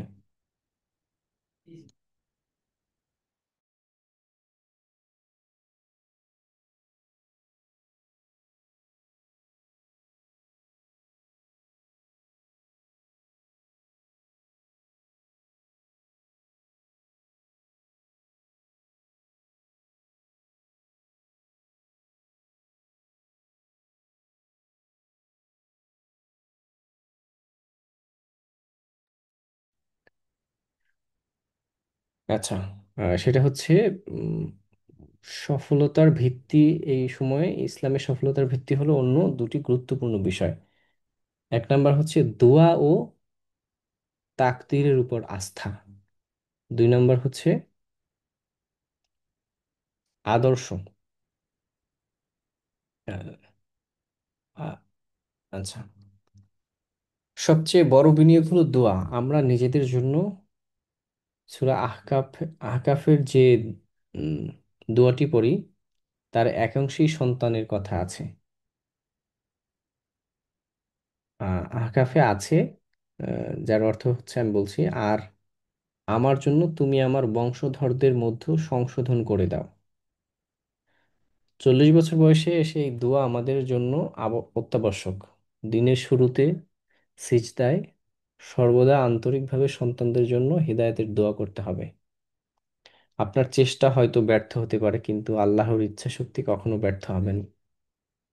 আপনি হয়তো উম, জীবনে ভুল করতে পারেন, সন্তানদেরকে যেই সময় যেই শিক্ষা দেওয়ার কথা ছিল সেটা হয়তো আপনি ব্যর্থ হতে পারেন, কিন্তু এই মুহূর্তে এসে আপনার দোয়া অনেক বড় হাতিয়ার। আপনার দোয়া অব্যাহত রাখতে হবে। তাওহীদ ও তাকওয়ার শিক্ষা। আপনার সন্তান কি হবে তার চেয়ে বেশি জরুরি হলো সে যেন মুমিন হয়। শৈশবে তাওহীদের ধারণা এবং আল্লাহর ভয়, এটি হচ্ছে তাকওয়া, তাদের হৃদয়ে গেঁথে দিতে হবে। অর্থাৎ ছোটবেলায় সন্তানদেরকে আল্লাহর তাকওয়া শিক্ষা দিতে হবে, ভয়, এটা তার হৃদয়ে গেঁথে দিতে হবে। এটাই আমাদের জীবনের নৈতিক আহ, অভ্যাস হিসেবে, নৈতিক হিসেবে কাজ করবে, গুরুত্বপূর্ণ ভূমিকা হিসেবে কাজ করবে। উসওয়াতুল হাসানা, উপদেশ নয়, অনুসরণ। সন্তানদেরকে এই বয়সে এসে সন্তানরা আর কেবল উপদেশ শুনতে চায় না, তারা দেখে। আপনি যদি রাতে তাহাজ্জুদ পড়েন বা ফজরের নামাজ জামাতে আদায় করেন, তারা স্বয়ংক্রিয়ভাবে এই ব্যাপারটা শিখে যাবে, আপনার সন্তানেরা। আপনি যদি আপনার বাবা মায়ের, অর্থাৎ তাদের দাদা দাদি, তাদের সাথে ভালো ব্যবহার করেন, তবে আপনার সন্তান আপনার বার্ধক্যে আপনার প্রতি যত্নশীল হতে শিখবে। আহ, এটা কতটুকু গুরুত্ব বহন করে আমি আপনাদেরকে জাস্ট একটা বিষয় বলছি যে আল্লাহ আমার বাবাকে এই দায়িত্ব পালন সবসময় অব্যাহত রাখুক, আমিন। সেটা হচ্ছে আমাদের বাড়ি এবং আমার দাদা বাড়ির মাঝখানে একটা পুকুর। ও, আমার আব্বুর নির্দেশনা হলো যে, যদিও একসাথে থাকা হতো আগে, তো বিভিন্ন কারণবশত ফ্যামিলি একটু আলাদা হয়েছে। তো আব্বুর পূর্ণ নির্দেশনা হলো যে প্রতি ওয়াক্তে যাই হোক না কেন, উম, অর্থাৎ যেটা রান্না হবে আমাদের বাড়িতে সেটা যেন দাদা দাদুর বাড়িতে পাঠানো হয়। ঠিক আছে, এটা তার একদম কড়া নির্দেশনা। অনেক সময় মানে একটু দুর্বল রান্না হলে তখন হচ্ছে 2 এক তো হয়তো মাঝে মাঝে মিস যেতে পারে, কিন্তু অধিকাংশই প্রত্যেক দিন তো মানে একদিনে যে একবারও হয় না, এটা মিস হওয়ার কোনো সুযোগই নেই। এটা আমাদের একটা কি বলে, আমাদের ফ্যামিলির একটা অন্যতম, মানে যে নিয়ে যায় খাবার তার একটা অন্যতম দায়িত্ব। তো আমরা কিন্তু এটা দেখছি যে আমার বাবা, আমার দাদা দাদুর এই অন্যান্য যা দায়িত্ব আছে সেটা তো পালন করছেই, খেদমত করছি, এর পাশাপাশি এই কাজটাও অব্যাহত রেখেছে। তো এটা কিন্তু আমি আমার বাবা মার কাছ থেকে শিক্ষা পেলাম। তেমনি আপনার শ্বশুর শাশুড়ি কিংবা আপনার বাবা মা, আহ, নারীদের বলছি, আপনার শ্বশুর শাশুড়ি আর পুরুষ যারা আছেন আপনার বাবা মা, তাদের খেদমত করতে হবে। ঠিক আছে, এটা যদি আপনি করেন তাহলে আপনার সন্তান এটা দেখে শিখবে। আর আপনি যদি আপনার বাবা মায়ের খেদমত না করেন, তাহলে আপনিও অপেক্ষায় থাকেন, একদিন আপনিও বৃদ্ধ হবেন, বৃদ্ধা হবেন, আপনি আপনার বাবা মায়ের সাথে যেমনটা করেছিলেন তার চেয়ে ভয়ানক খারাপ কিছু আপনার সাথে হইলে হইতেও পারে, আল্লাহ না করুক।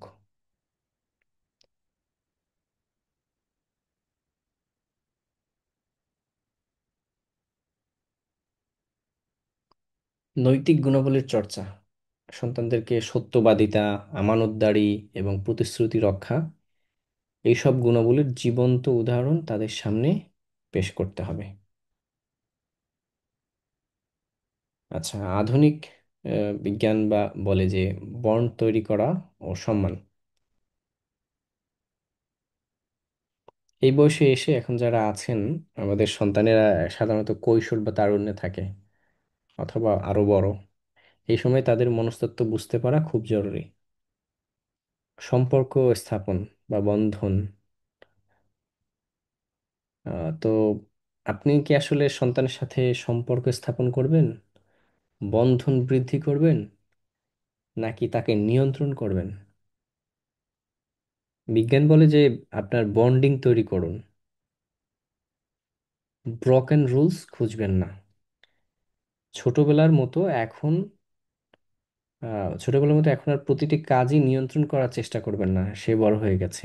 বরং তাদের মানসিক অবস্থা, বন্ধু বান্ধব, তাদের আগ্রহের বিষয়, আহ, তাদের আগ্রহের বিষয়গুলোতে আগ্রহ দেখানোর চেষ্টা করেন। কোয়ালিটি টাইম স্পেন্ড করার চেষ্টা করতে হবে। দিনে অন্তত 20 মিনিট তাদের আহ, সাথে সময় কাটান এবং তাদের কথা মনোযোগ দিয়ে শুনুন। কোনো উপদেশ বা সমাধান না দিয়ে কেবল শ্রোতা হয়ে এই সময়টা তাদের সাথে কাটান। অবিচারমূলক সমর্থন, তারা ভুল করলেও বা কোনো সমস্যায় পড়লেও যেন আপনার কাছে নির্ভয়ে আসতে পারে, সেই আস্থা তৈরি করতে হবে। তাদের ভয় পেলে, তাদের ভয় না পেয়ে ভরসা করতে শেখাতে হবে। সম্মান ও স্বাধীনতা প্রদান, মানুষ হিসাবে মর্যাদা, আপনার সন্তান এখন পূর্ণাঙ্গ মানুষ, তাদের সঙ্গে এমনভাবে কথা বলুন যেন তারা স্বাধীন চিন্তার অধিকারী। হাদিসে এসেছে, ছোটদের প্রতি স্নেহ করো এবং বড়দের প্রতি সম্মান জানাও। তিরমিজি শরীফের হাদিস। আপনার সন্তান এখন সেই বড়দের কাতারেই পড়েছে, তাদের মতামতকে মূল্য দিন, ঘরের সিদ্ধান্ত গ্রহণে তাদেরকে যুক্ত করুন। অর্থাৎ পরিবারের যে সকল সিদ্ধান্ত হয়, ভালো মন্দ বড় কোনো সিদ্ধান্তের ক্ষেত্রে তাদেরকে সাথে রাখুন। পরিবার পরিবারের যেই বিষয়গুলো অন্যদের সামনে বলা যাবে না, সেটা তাকে আগে থেকেই নিষেধ করে রাখুন। প্রযুক্তি ও সোশ্যাল মিডিয়া, প্রযুক্তির জগৎকে শত্রু মনে না করে বন্ধুর মতো ব্যবহার করতে হবে, তবে অবশ্যই সতর্কতার সাথে। তাদের ডিভাইসে চোখ না রেখে তাদের সাথে অনলাইন নিরাপত্তা ও নৈতিকতা নিয়ে আলোচনা করুন। তাদের শেখান কিভাবে আল্লাহর ভয় এবং লজ্জাশীলতা অনলাইন জীবনও অনলাইন জীবনেও বজায় রাখতে হয়। অর্থাৎ আপনি সে কি করে এসে তার মোবাইলটা দেখলেন, হুট করে এসে নিয়ে গেলেন, আয়সা তাকাই থাকলেন কার সাথে মেসেজ করে, বিষয়টা এইটা এরকম না। আপনি প্রয়োজনে প্যারেন্টিং, যেটা একটু আগে বলছিলাম যে প্যারেন্টিং এর যেই নিয়ন্ত্রণ আছে সেই নিয়ন্ত্রণ অনুযায়ী তার মোবাইল গোপনীয়ভাবে নিয়ন্ত্রণ করেন। কোনো কিছু দেখে হুট করে এসে তাকে রাগারাগি করা বা একটা সিন ক্রিয়েট করা নয়, বরং তাকে অন্যভাবে শেখানোর চেষ্টা করেন। এবং তাকে এটা বুঝাইতে হবে যে আল্লাহর ভয় এবং লজ্জাশীলতা অনলাইন জীবনেও বজায় রাখতে অবশ্যই হবে।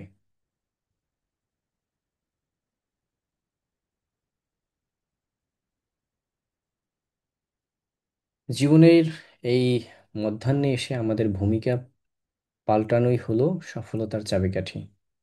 শাসন থেকে নির্দেশনা, জোর করে শাসন করা বন্ধ করুন এবং এখন তাদের নরমভাবে নির্দেশনা দিন।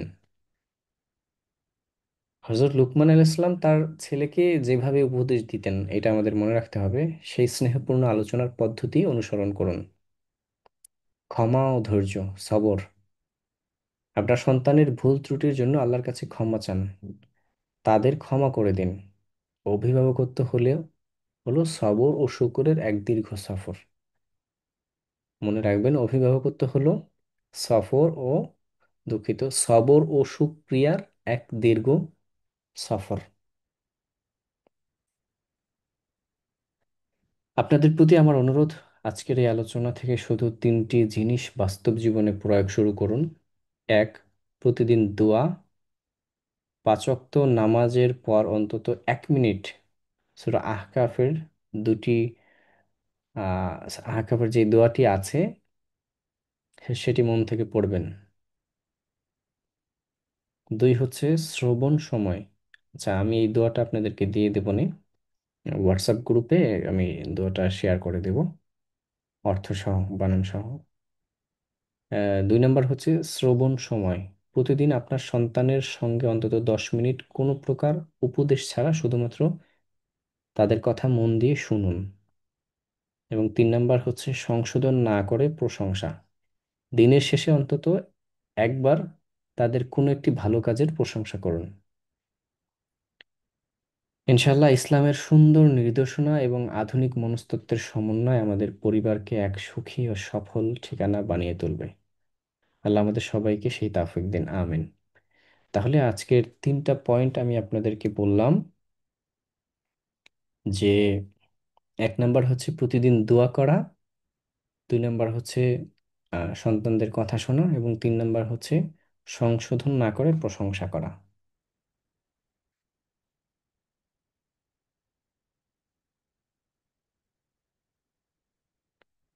আচ্ছা, আরেকটু বলছি।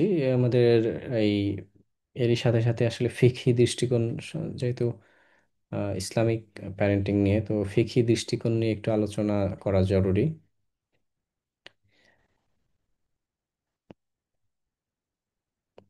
ইসলামিক প্যারেন্টিংয়ে কেবলমাত্র সামাজিক ভূমিকা নয়, বরং শরীয়তের দৃষ্টিতে এটি একটি আমানত এবং ওয়াজিব দায়িত্ব।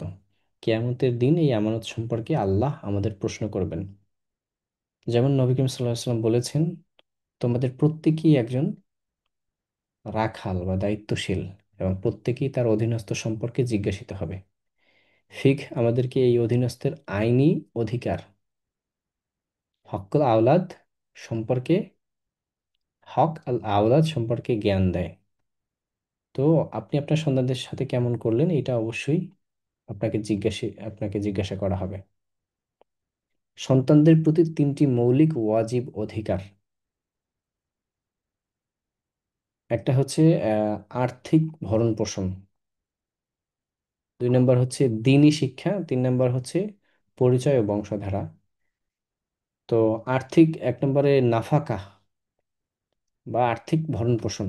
সন্তানদের খাদ্য, বস্ত্র, বাসস্থান, চিকিৎসা ও শিক্ষার মৌলিক ব্যয়ভার বহন করা পিতার জন্য এটি একটি ওয়াজিব দায়িত্ব। এটা কোনো দায় বা অনুদান নয়, বরং আইনগত বাধ্যবাধকতা। মনে রাখবেন, এগুলা আপনার সন্তানকে, এই যে খাদ্য, বস্ত্র, অন্ন, বাসস্থান, চিকিৎসা, এই ব্যাপারগুলা আপনার জন্য একটা দায়িত্ব। এটা পালন করতে হবে সব পিতা হিসেবে আপনাকে।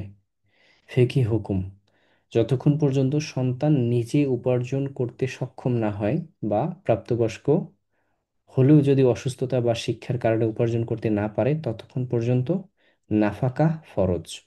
অর্থাৎ এই দায়িত্বগুলো আপনার সন্তানের প্রতি পালন করে যেতে হবে, এটা ফরজিয়াত। তাৎপর্য, নিশ্চিত করুন আপনার উপার্জনের প্রতিটি কণা যেন হালাল হয়। কারণ বলে হারামের দ্বারা সন্তানদের নাফাকা পূরণ হলে তার আধ্যাত্মিক ক্ষতি হয়। অর্থাৎ আপনি আপনার সন্তানকে খাবার খাওয়াইলেন, ভালো জায়গা থাকতে দিলেন, চিকিৎসা করালেন, শিক্ষা দিলেন, কিন্তু সেটা হারাম উপার্জনে।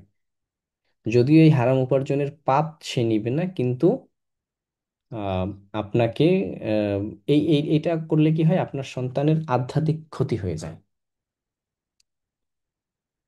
2 নম্বর হচ্ছে আপনার তারবিয়াহ আর দিনিয়া, অর্থাৎ দিনী শিক্ষা। সন্তানকে ইসলাম, ঈমান এবং ইসলামের মৌলিক ফরজসমূহ, যেমন সালাত, সাওম, পবিত্রতা, তাহারাত, এগুলো সম্পর্কে শিক্ষা দেওয়া ওয়াজিব। ঠিক আছে, এগুলো সম্পর্কে তাকে শিক্ষা দিতে হবে। কোরআনের দিক নির্দেশনা: হে মুমিনগণ, তোমরা নিজেদের এবং তোমাদের পরিবার পরিজনকে রক্ষা করো এমন আগুন থেকে যার জ্বালানি হবে মানুষ ও পাথর। সূরা তাহরিম। বাস্তবায়ন: যাদের বয়স 7 বছর হলে সালাতের নির্দেশ দেওয়া এবং 10 বছর হলে প্রয়োজনে শাসন করার বিধান ইসলামে আছে। এই দ্বীনি শিক্ষা তাদের জন্য দুনিয়া ও আখিরাতের টিকে থাকার রক্ষা কবচ। নাম ও নসব, এটা হচ্ছে পরিচয় ও বংশধারা। সন্তানকে একটি সুন্দর ও অর্থপূর্ণ ইসলামিক নাম নাম দেওয়া, যেমন উম, এরকম কোনো নাম না হওয়া যার কোনো অর্থ ভালো না, এরকম সন্তানের নাম না দেয়া। এছাড়া তাদের সঠিক বংশধারা, যেটাকে নসব বলে আরবিতে, এটা নিশ্চিত করা এবং সামাজিক ও আইনগত পরিচয় প্রদান করাও পিতার ওয়াজিব দায়িত্ব। অভিভাবকত্বের ফিকহ: আদল ও ইনসাফ। আইনি বাধ্যবাধকতার বাইরে ফিকহ আমাদের ইনসাফ বা জাস্টিস এর মাধ্যমে অভিভাবকত্ব পালনের তাগিদ দেয়। সন্তানদের মধ্যে ন্যায় বিচার করা, আল আদল: এক সন্তানকে অন্য সন্তানের উপর অতিরিক্ত সুবিধা দেওয়া, পক্ষপাতিত্ব করা বা দান অনুদান প্রদানের ক্ষেত্রে তারতম্য করা ফিকহি দৃষ্টিকোণ থেকে মাকরুহ বা ক্ষেত্রবিশেষে হারাম।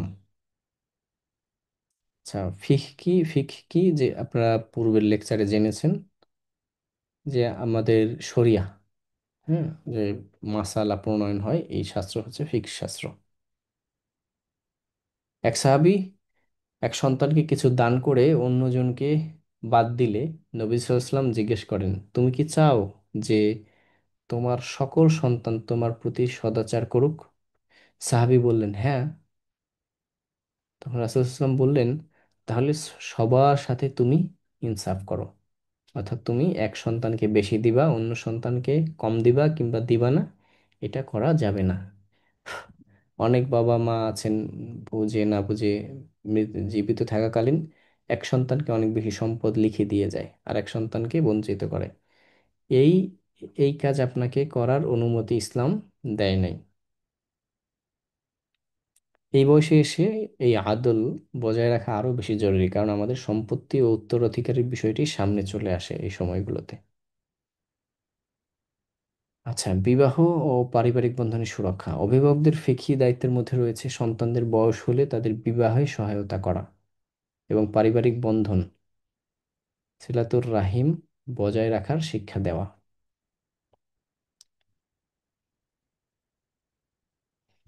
আমাদেরকে শেখায় নিয়তকে পরিশুদ্ধ করা। সন্তানকে মানুষ করার চেষ্টাটি যেন কেবল দুনিয়াবি সফলতা নয়। সন্তানকে মানুষ করার চেষ্টা, এটা কেবল দুনিয়াবি সফলতা নয়, বরং আল্লাহর সন্তুষ্টি অর্জনের জন্য হয়। কঠিনতা ও কোমলতার ভারসাম্য: আল্লাহর আইন মানানোর ক্ষেত্রে কঠিন হলেও তাদের প্রতি স্নেহ ও মমতা বজায় রাখা মুস্তাহাব। নবী সাল্লাল্লাহু আলাইহি ওয়াসাল্লাম ছিলেন শিশুদের প্রতি সবচেয়ে দয়ালু। আমাদের প্যারেন্টিং এর চূড়ান্ত ফিকহি লক্ষ্য হলো আমাদের সন্তান যেন আল্লাহর অনুগত বান্দা হিসেবে কবরে যায়। এটা অনেক বেশি গুরুত্বপূর্ণ। আমাদের প্যারেন্টিং এর অন্যতম চূড়ান্ত লক্ষ্য হলো আমাদের সন্তান যেন আল্লাহর অনুগত বান্দা হিসেবে কবরে যায়।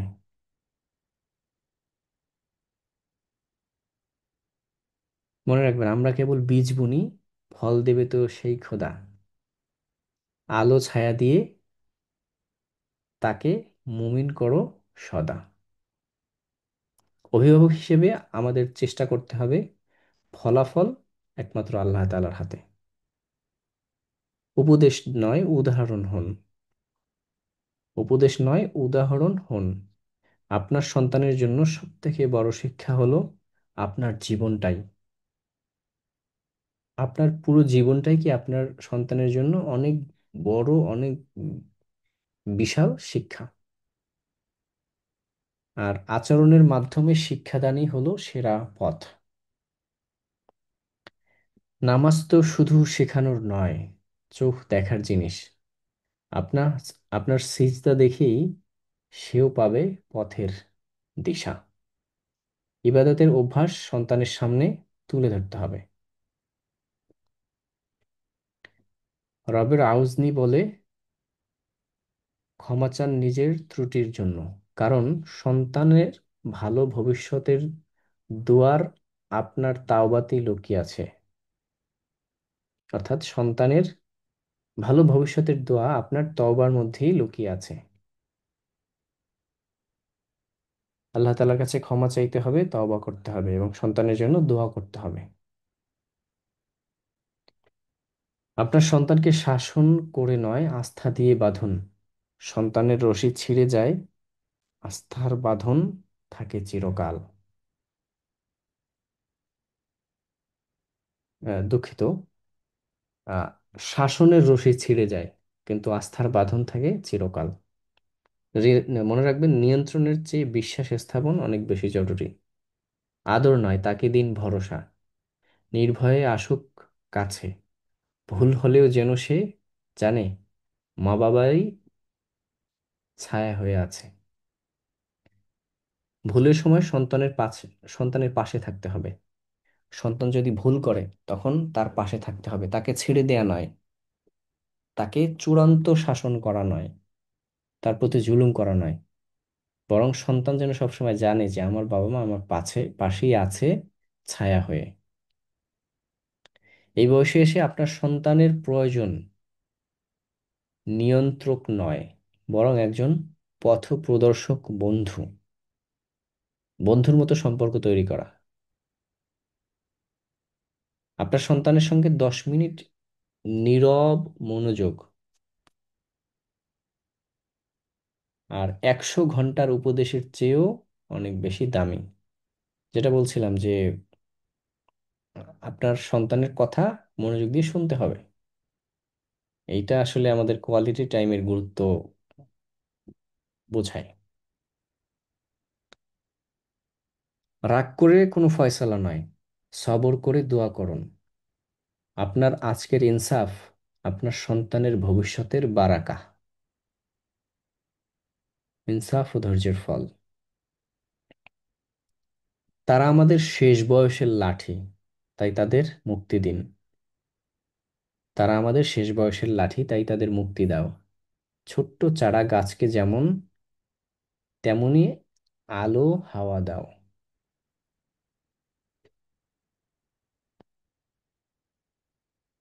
অর্থাৎ স্বাধীনতা এবং বিশ্বাসের মাধ্যমে বেড়ে উঠতে সাহায্য করতে হবে। আপনি কি চান আপনার সন্তান ফেরেশতা হোক? না, আপনি চান না তারা এমন মানুষ হোক যারা ভুল করেও আল্লাহর দিকে ফিরে আসে।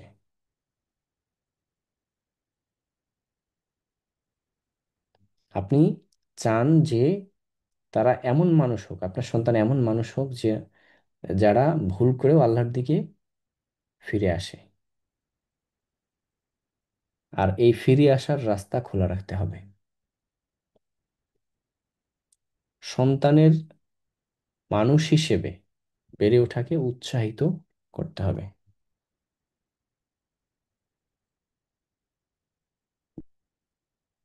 তো আজকের যে কয়টা বিষয় বললাম তার মধ্যে একটু জাস্ট পয়েন্ট আকারে মনে করিয়ে দিচ্ছি যে আমাদের নিয়তকে পরিশুদ্ধ করতে হবে, কঠিনতা ও কোমলতার ভারসাম্য নিয়ে আসতে হবে, এবং আমাদের প্যারেন্টিং এর চূড়ান্ত ফিকহি লক্ষ্য হলো আমাদের সন্তান যেন আল্লাহর অনুগত বান্দা হিসেবে কবরে যায়। এই কয়েকটা পয়েন্ট ইনশাল্লাহ মনে রাখলেই হবে। এছাড়াও যদি আপনাদের এই প্যারেন্টিং রিলেটেড কোনো প্রশ্ন থাকে, সেক্ষেত্রে আমাদের যেই কমিউনিটি গ্রুপ আছে সেখানে আপনারা প্রশ্ন করতে পারেন, অথবা আমাদের হোয়াটসঅ্যাপ নাম্বারেও প্রশ্ন করতে পারেন। আমাদের মুফতি হুজুরের কাছ থেকে উত্তরগুলো ইনশাল্লাহ পাবেন। তো আজকে ক্লাস এই পর্যন্তই রাখছি। আপনাদের সাথে আবার হয়তো ইনশাল্লাহ আগামী সপ্তাহে কথা হবে, এবং পরবর্তী যে যেই ব্যাচে আছেন সেই ব্যাচের ক্লাসগুলো ইনশাল্লাহ আপনারা সামনে করবেন। এবং পূর্বের ন্যায় যে যেই ক্লাস নিয়েছে সেই ক্লাস ইনশাল্লাহ পেতে থাকবেন। তো আজকে এই পর্যন্তই, আপনাদের জন্য দোয়া করছি। আল্লাহ তাআলা আপনাদের সন্তানদেরকে দ্বীনের জন্য কবুল করুন, এবং আমি আমার নিজের জন্য দোয়া চাইছি, আল্লাহ যেন আমার সন্তানকেও দ্বীনের জন্য কবুল করেন, এবং আমি যেন দ্বীনের খেদমত করে যেতে পারি ইনশাআল্লাহ তাআলা। আসসালামু আলাইকুম ওয়া রাহমাতুল্লাহি ওয়া বারাকাতুহু।